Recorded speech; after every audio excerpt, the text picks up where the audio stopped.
What's up, good people? Mark Holmes here with Michael Anthony Fitness. Michael Anthony Fitness Reaction Gig Economy. Mike is a Swiss Army knife, so to speak, because Mike does so many things. When you order one of the plaques from me, or the butcher blocks, Yolanda, I got to get that invoice for her. She's getting 6 for charity that we're going to be doing. Doing the graphics and stuff, that's Mike. He ends up doing all of the computer work on a CAD machine there that does all of it. So, you know, I get the credit for it. It's like, oh, it's so beautiful. Actually, it's a two-way street, because, you know, I do the epoxy resin stuff. He does the print work. And it is, you know, it's great. And I, unfortunately, being down here at the Red Brick House, I haven't been able to do a lot of stuff in my workshop. But, you know, when we have those things, Mike takes care of it. And I'm really proud of what he does with that. But Mike also is a electrician in training, doing all kinds of electrical work, commercial, residential, and things. When we look at the Red Brick House, this is the guy who's doing this as well. But also, Mike has been doing gig economy, doing deliveries and things like that. And I want to know more about the positives and maybe some of the negatives and things with it. And so I just want to have conversations and learn more about doing e-commerce, so that way it can help you guys decide if this is something you want to do on a full-time basis, part-time basis and stuff, if it's good to do for content and so forth. So Mike, what's been your experience with doing gig economy work? Would you recommend it to people? I mean, it all depends on a lot of things. Okay. Well, you've been able to do it in Northern Virginia as well as in Pennsylvania and more rural areas. That's the advantage. Right. Gig economy is the flexibility of where you can work. Okay, so that's what's the difference between doing it, you know, in Northern Virginia where there's a lot of traffic and a lot of people? You would think that there would be a lot more orders, versus like if you were doing something like here, because I know you've actually done it down here in Central Virginia where it's more rural and country. Is one better than the other? It all depends. Depends on what? On what apps you're going to be using. So the apps don't all translate to where you're working. So like in Northern Virginia, I could do whatever apps I want. But when you come to like Central Virginia, you're only limited to 2 or 3 apps that you can do. Okay. Versus what you can do in Northern Virginia or in the city. Got it. Because there's a lot less people and stuff. Well, that and the availability of certain apps aren't in those areas. So that would be the negative. It's all about doing your research. Okay, so, but here's a bigger question. Being that you're in a smaller area, like let's say, like I said, Central Virginia here where we are, where you have a city of about 30,000 people, and, you know, a couple of small cities that are around and more rural, is it better doing those kind of deliveries? Are they more profitable? Are they easier because you're not dealing with so much traffic? Or is it easier being in a higher congested area doing it? It depends. It all depends on what you like. I mean, if you like the city life, then that might be more suitable for you. Okay. But the rural area, you can make similar.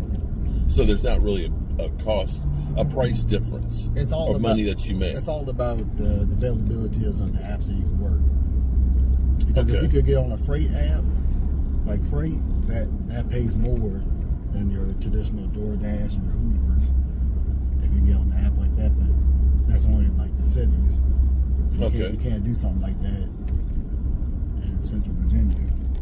Do you find that when you're doing orders out in like this area that they're further away? Like, you know, you might have to go 10, 15, 20 miles, whereas in the city you might only be going a couple. Well, I wouldn't take that order. Okay. I don't take orders that go that far. The orders are all the same. It's just that some take longer than others because you have to drive. Traffic's a big one. Yeah. Sometimes you take an order. Oh, it might be 15 minutes away, but if there's a lot of traffic, it might take an hour.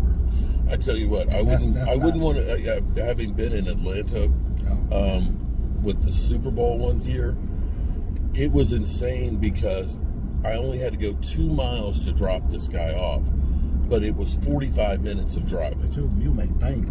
You would? On Uber, yes. Yeah, you'll make bank on Uber. Okay. On Lyft, if you're just picking up people and dropping them off.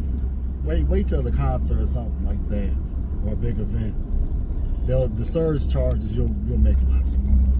Okay, so when you say there's trash orders, right, that people look at and say it's just not enough money to deliver, what happens to those? They just keep going through the circle. If eventually no one's going to pick it up. So technically, if I ordered some food for lunch and you didn't tip, and I didn't, okay. If you didn't tip, then more than likely you're going to be waiting. What happens if nobody takes the order? Well, then eventually the person get a refund. I mean, if you're not tipping, no one's going to pick, or at least I wouldn't pick up the order. But see, what they do to trick you is you'll get like an add-on, and they won't tell you, one doesn't have a tip than the other. They'll tell you, okay, this is how much you get paid for the tip. What do you mean an add-on? Like you'll get like 2 orders at the same time, and they'll tell you, this order is paying this much for the 2 of them, and you get X amount for the tip. So basically, but they don't tell you that one or the other doesn't have a tip. They just tell you this is how much you get for the tip. So they're saying, okay, this is $20 for these 2 orders. One might be paying the $20, the other one's paying nothing. Yeah, or whatever the base pays, and then you get the tips on the second one. But you look at, I'm getting $20 going X amount of miles that are low, but then you don't know if one's tipping or not. But you're still getting $20. You're still getting $10 for it. I was seeing something about, I don't know if it was New York, that they were trying to, with the app, basically hide how much the profit would be on orders. So that way people would take orders and not necessarily know if it was a good order or not, because now the problem is they're not getting all the orders out. Everybody's trying to take the good ones, nobody's trying to take the bad ones, and that they ultimately want to get you to take them all and look at it, a mixture of it, so that way you say, yeah, you're gonna make $30 on this one, you're gonna make $2 on that one, but together you're gonna average out 15, and they're able to have their service go up. Have you heard anything about that? That's New York and California, and the West Coast is all crappy places to work for gig work. Because they're trying to take the independent contractor part out of it. Well, where it's like a full-time job, and some people rather just have the gig economy stuff for, okay, if I want to make a little extra money here and there, I can do that when I have time. Right. And not have to treat it like an actual job, just like every once in a while type thing. Because the good thing about gig economy is you can't get fired for not working. You can't. Well, you can. They can drop you off the app though, can't they? I haven't been dropped off apps because I haven't worked. Oh, because you haven't worked, but they can say your service isn't good and not and ban you from. I've never been dropped from the app because I didn't work. For those out there too, I want to also point out something. Now, I've not done any gig economy work like that or not, but you have to understand that when you do something like this is the same as me being a general contractor, or if you make money on YouTube. You are a sole proprietor or an LLC. You are self-employed. You are an individual business entity. Even though everybody works for whatever app it is, you are an independent contractor. So the trap that people don't realize is you may look at it and say, hey, I made $150 today. That's nice, but you didn't necessarily make $150 today, because at the end of the year, you'll get a 1099, which says we paid you X amount of dollars, and then you have to use that and file for your taxes unless it's under $500. No, it's under 6. What, 6? Anything under 6, you don't have to file. $600. You don't have to file. But then at the end of the year, let's say you made $50,000 doing deliveries or YouTube or something like that. You go that money, percentage of it, generally about 15%, to taxes. So you have to understand that I have to go ahead and be prepared for that. You're also going to have, if you're running your car, you're going to where your brakes out and your tires and change your oil and things like that. So that's part of the cost that goes into it as well. They also have the apps. Apps, yeah, To help you prepare for taxes. Exactly, because it doesn't matter which thing you do. The fact that I look at taxes differently than other people. If I got to pay taxes, it's because I actually made money, and you want to make money, but you got to be prepared for that. And that's one of the things that you have to think of. Whether it's YouTube and you get monetized, whether it's doing gig economy, there are expenses. Now, the other side of this, though, is here's the good thing on it. Being in business for yourself, because you are doing gig economy, a lot of people don't realize there's a multitude of things of being self-employed, because that's what you are. Insurance. Well, you can end up deducting the miles in your car, depreciation on it.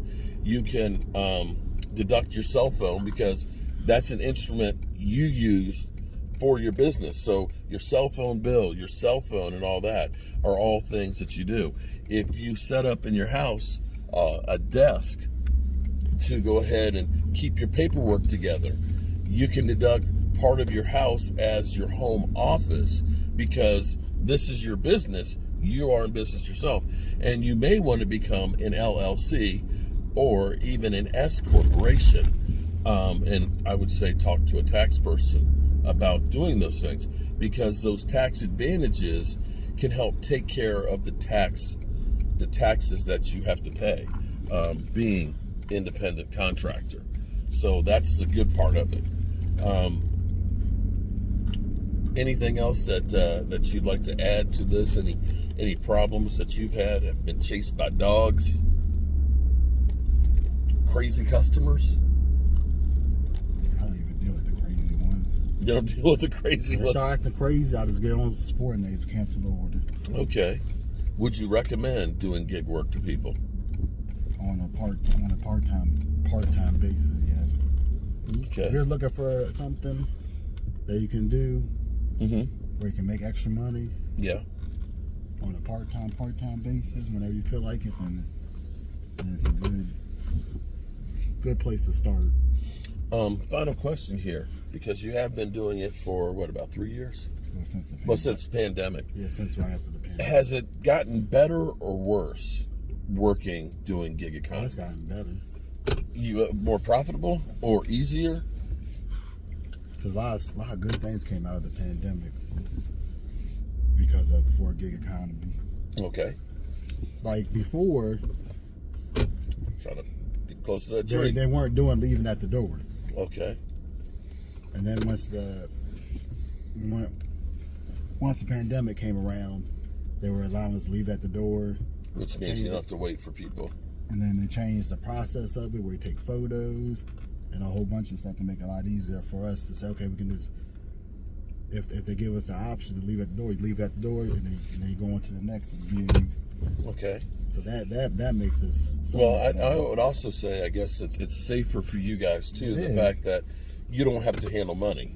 I remember years ago when pizza drivers were getting jacked because they knew that they would have cash on them and stuff. So at least as a gig economy. The other good thing too is most apps, if you want to go out and make $50 and you want it today, you cash out and get it today.